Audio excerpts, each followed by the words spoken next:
안녕하십니까. 발질환 무엇이든 물어보세요. 이우천입니다. 오늘은 평발 중에서도 어린이 평발의 수술에 대해서 말씀드려 보겠습니다. 어린이 평발 수술한다? 그래서 제가 여기 밑에다가 이렇게 파란 글자로 따로 적어놨습니다. 어린이 평발은 수술하지 않는 게 일반적입니다. 대부분 수술하지 말아라, 수술하지 않는다. 이게 일반적인 견해고 저도 그것에 동의합니다. 그런데 애들 중에서 평발이 너무 심한 애들이 있어요. 너무 심해가지고 제대로 친구들하고 정상적인 활동을 못하고, 정상적인 활동을 못하다 보니까 뭔가 친구들하고도 문제가 있을 수 있고, 또 하나는 살이 자꾸 찌지요. 활동을 많이 안 하면 살이 찝니다. 살이 찌면 어떻게 됩니까? 평발이 더 심해집니다. 더 심해지니까 더 활동을 못합니다. 이런 애들, 어린이들도 있더라.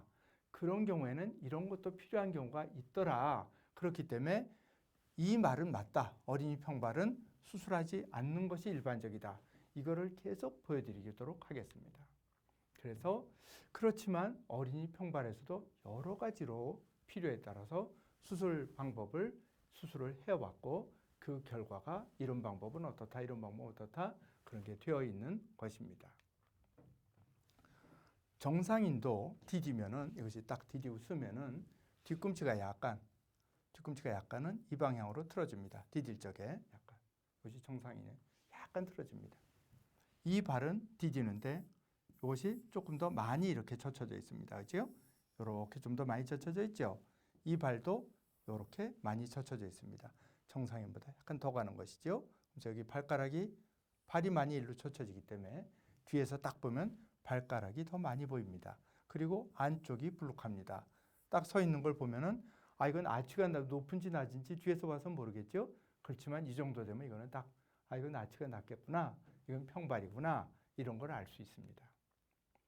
그래서 이제 수술 방법을 이제 보여드리면요. 평발의 수술 방법, 일반적으로는 뼈를 끊어서 수술합니다. 뼈를 끊어서 아치를 만들어주는 겁니다. 이분 지금 보면 뒤꿈치가 이렇게 좀 전에 보여드린 거랑 비슷하죠. 바깥으로 많이 젖혀져 있고 안으로 불룩하고 발가락이 이렇게 젖혀져 있다 보니까 뒤에서 보면 많이 보입니다. 그래서 이걸 그림으로 보여드리면 다리뼈가 있고, 다리뼈를 쭉 보면 뒤꿈치가 그 밑에 있는 게 아니라 이렇게 옆으로 돼 있는 거죠. 그래서 어떻게 합니까? 뼈를 끊어서 이쪽으로 이동시켰습니다. 그래서 다리뼈 밑에 뒤꿈치가 놓이도록 합니다. 이거를 이름을 종골이라는 건 뒤꿈치뼈거든요. 종골 절골술, 끊는다는 겁니다. 절이 끊는 거고 골은 뼈입니다. 뒤꿈치 뼈를 끊는 수술이다.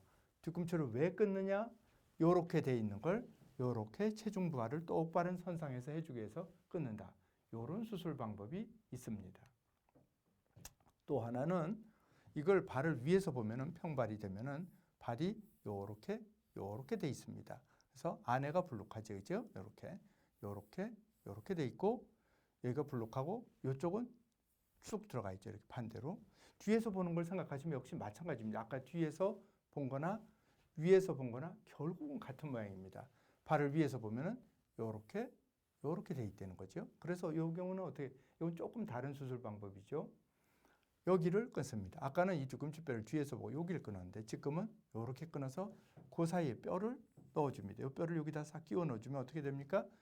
요렇게 돼 있던 뼈가 똑바로 딱 발 모양이 되는 것입니다. 이거는 외측주 연장술. 이걸 내측, 이걸 외측이라 그럴 적에 이름이 어렵죠. 하여튼 그 내용은 이렇습니다. 외측주 연장술이고, 이렇게 해서 발의 아치를 만들어 주는 것입니다. 그런데 만약에 우리 애를 누구든지 평발이 있는데, 어린이를 누가 평발을 수술하냐? 수술 안 한다. 수술 안 하는 게 원칙적이다. 근데 얘는 너무 심하다. 얘 활동해도 조금만 걷고 나면 얘가 자꾸 다리 아프다 그러고 어디 가자 그러면 안 가려고 그런다. 발바닥도 아프고 종아리도 아프다 그런다. 생기기도 이상하다. 성기도 보면 확실히 저거는 너무 발이 많이 틀어졌다. 그럴 적에 얘가 자꾸 그러다 보니까 활동도 안 하고 자꾸 살만 찐다. 그럼 어떻게 하느냐? 앞에서 제가 뼈를 끊어서 수술하는 걸 보여드렸습니다. 그런데 수술을 만약에 한다면 어떤 게 좋겠습니까? 성장과 상관이 없어야 돼요. 성장. 왜? 어린이기 때문에 성장할 수 있지 않습니까? 그죠? 뭔가 뼈를 수술하면 혹시라도 성장에 문제가 있지 않을까? 뭔가 좀 깨름직하죠. 성장하는데 상관이 없어야 되겠다. 또 수술하고 바로 걸을 수 있으면 좋겠다. 얘를 오래 못 걷게 하는 거 너무 힘들죠. 바로 걸을 수 있으면 좋겠다. 수술 전보다 기능도 좋아질 수 있겠고 걸음걸이도 좋아지고 겉보기도 좋고 그럼 정말 좋겠다. 이런 게 이상적인 수술이 되겠죠. 이상적인. 즉 성장에도 관계가 없고 수술도 간단해서 바로 걸을 수 있으면 좋겠고 겉보기도 좋고 걸음걸이도 좋고 기능적으로 잘 쓴다. 이거 제일 좋겠죠. 이런 방법이 뭐가 있을까? 이런 거죠. 그래서 저는 어린아이 평발이 돼서 보통 수술하지 않는다. 거기에 원칙적으로 다 맞습니다. 근데 성장기 어린, 여기서 성장기라는 건 발이 성장하는 시기입니다. 손발이 먼저 큽니다. 그래서 애기들 되게 남자애들 10세, 남자애들은 12, 13세 정도까지 발이 보통 크는 경우가 많고 여자애들은 10세, 11세, 한 1년 정도는 여자애들이 빠릅니다. 그 발이 다 컸다 그래서 키가 다 큰 건 아닙니다. 발이 먼저 크고 아직도 무릎 이렇게 해서 더 큽니다. 그렇지만 여기서 성장기라는 건 발이 성장할 수 있는 나이에 어린이에서는 간단한 수술 그런 거를 하면 좋겠다. 근데 이걸 관절 제동술이라고 하는데 이거는 사실 수많은 예가 이미 돼 있는 거고 제가 만드는 방법도 아니고 이미 하는 거지만 이거를 해야 된다 또는 나는 그런 거 안 하겠다 이런 거 할 필요 없다 또는 이건 나쁘다 이런 분들까지 있는데요.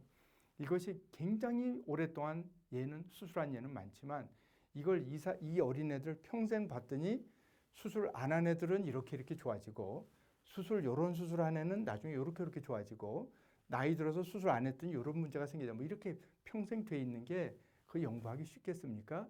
그런 게 없기 때문에 누구도 이건 절대 옳다. 나는 이걸 절대 옳고 이러이러한 객관적인 근거로 해서 이 방법이 절대로 옳다. 이렇게 말하기 어려운 것입니다.